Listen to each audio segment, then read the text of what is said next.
Playmobil, under construction. Laura and Alex built a house, I believe released in 2009. And wow, they certainly went all out on the title screen.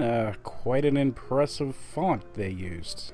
I got this one in a double pack bundled with Playmobil Alarm. Woohoo. This game is based on the Playmobil line of toys that are extremely generic and plain. Really dull looking toys. The best I can describe it is Playmobil toys are like a hot dog without the toppings. You can enjoy it, but it could taste better. So the plot to this game is the construction crew is building a house, but apparently they suck at it. So they employ two underage children, Laura and Alex, to help them. So the foreman is going to let children operate the giant construction machinery, with absolutely no regard to the safety of his construction workers or the children themselves. Okay. The first game has you operating the digging machine.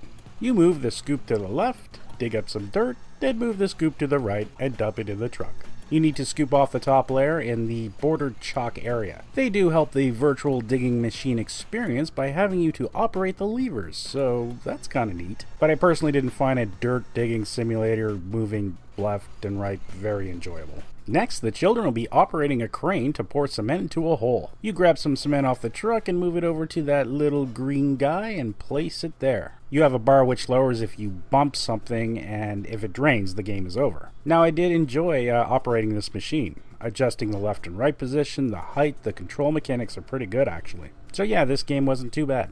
Next, the kids are put on cleaning duty, cause, you know, if an inspector comes around, I'm sure he's going to focus on the trip hazards and not the fact two kids are working in a dangerous construction area. This one's a puzzle game where you have to keep the mess from reaching the top. A row of items are added every 10 seconds, and 3 or more touching makes them disappear. Little helper workers will appear, and when you click on them, they will delete all items of that color.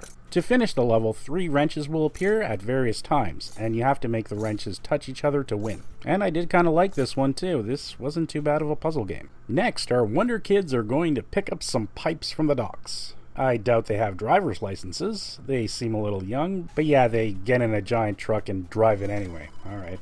In this one, you sway left and right, dodging road obstacles. When you hit something, you take damage and lose time, so a bit of a double whammy for bad driving, so you don't want to hit anything. It does get a little tricky with the dodging with multiple objects appearing in your way, but nothing impossible. It's a good reflex game, and yeah, this one's alright too. You arrive at the docks and are ready to pick up the pipes, but you run into a little problem.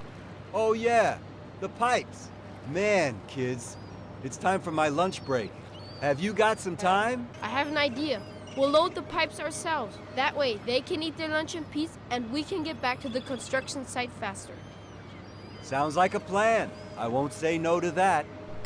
Yeah, kid, I'm gonna go for my bologna sandwich. Help yourself to the forklift. Is there any grown-up in this place that is concerned about child safety? Hey, kid, I got these water balloons full of flesh-eating acid. Maybe you can carry them for me. My God. So in this one, you grab the container and put it on the truck. You have to load the correct cargo, in this case the crates marked with pipes. The crane up top will also keep dropping crates, and they could bury yours. I was actually surprised about the precision needed in this one. You have to have the forklift forks at the right height to grab the skid, and you have to be in the right position. For that, I'm going to give some designer kudos. It's a well done game. It's pretty good. You then play the driving game again on the way back. You then arrive with the pipes and have to install them. A conveyor with the pipe parts goes by and you have to pick the right one to connect the pipeline together. A pretty simple but satisfying minigame.